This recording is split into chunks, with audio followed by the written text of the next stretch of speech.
की, श्री भागवत भगवान की जय, श्री हनुमान जी महाराज की जय। जय जय श्री राधे श्याम।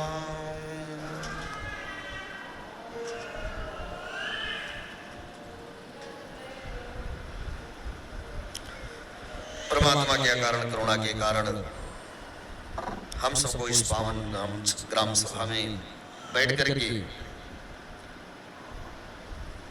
श्रीमद् भागवत महापुराण की कथा श्रवण लाभ प्राप्त होने जा रहा है। और प्यारे बंधुओं, यही साध्य है, यही सार्थक भी है। हमारे जीवन में जब भी धार्मिक अनुष्ठान, भगवान की कथा, भगवान का पूजन, भगवान का भजन, तीर्थ दर्शन अगर ये प्राप्त हो जाए तो ये भगवान की नित्य वांछा, नित्य कृपा का फल है, नित्य कृपा का ये भगवान का प्रसाद है। क्योंकि बाबा श्री गोस्वामी तुलसीदास जी महाराज कहते हैं कि सुत नारायण लक्ष्मी पापियों के घर होए, और संत समागम हरि कथा तुलसी दुर्लभ दोए। और वास्तव में दुनिया में ये तो परम दुर्लभ वस्तु है प्यारे बंधुओं, ये भगवान सबको नहीं देते हैं।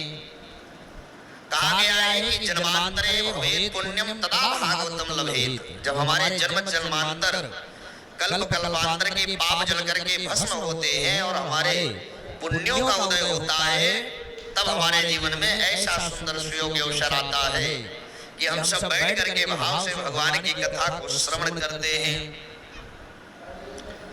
भगवान की कथा हमारे जीवन में जब मिल जाए तो ये समझ लेना चाहिए कि भगवान की कृपा मुझ पर हो गई है।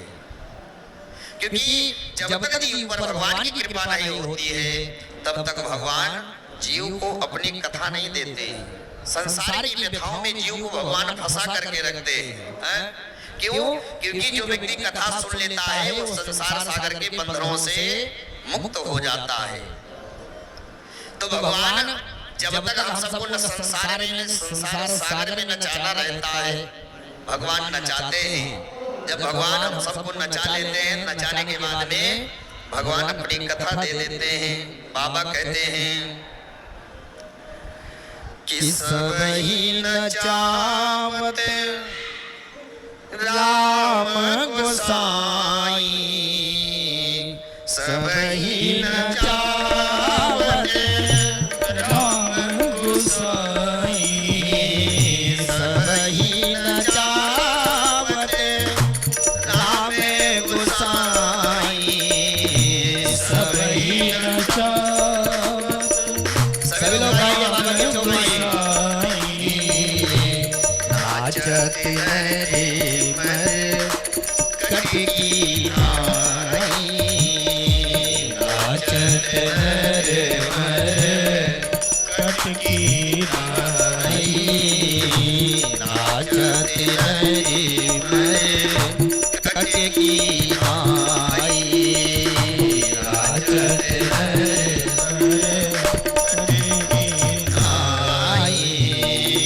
श्री राम जय राम, जय जय राम, श्री राम। सभी लोग बोलिए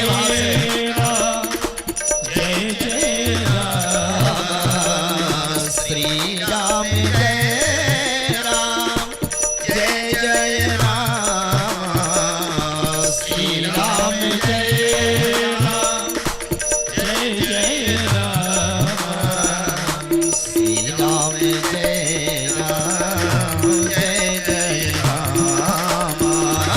श्री राम जय राम, जय जय राम, श्री राम जय राम, जय जय राम।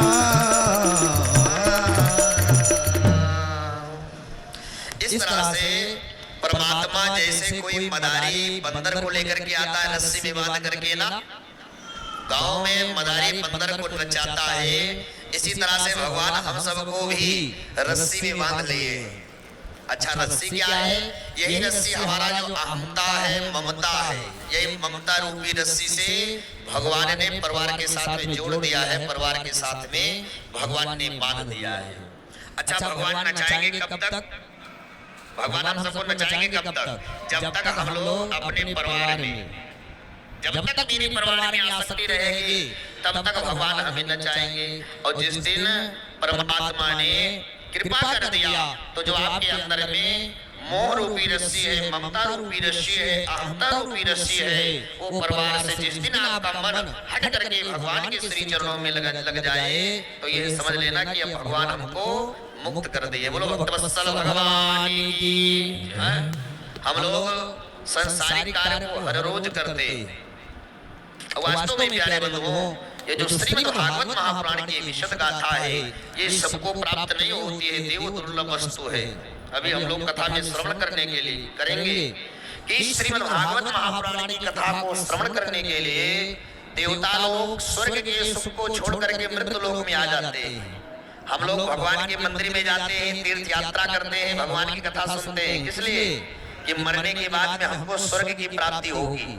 लेकिन स्वर्ग में बैठे हुए देवता सोचते हैं, अपने को कोसते हैं कि अगर भगवान ने मुझे मनुष्य बना दिया होता तो श्रीमद् भागवत महापुराण की कथा मृतलोक में मुझे श्रवण करने के लिए मिल जाती। इसलिए प्यारे बंधुओं भगवान पहली बात तो ये शरीर सबको ऐसे नहीं देते हैं, कबहू की करे करुणा नर देही। जब भगवान ठाकुर जी जीवात्मा पर खूब खुश हो जाते हैं, जब हम खूब भगवान की कथा सुनते हैं, भगवान का संकीर्तन करते हैं तो भगवान मनुष्य शरीर दे देते हैं। और प्यारे बंधुओं ध्यान देना, ये मनुष्य शरीर 84 लाख योनि में नहीं है, 84 लाख योनि से परे ये मनुष्य शरीर है। भगवान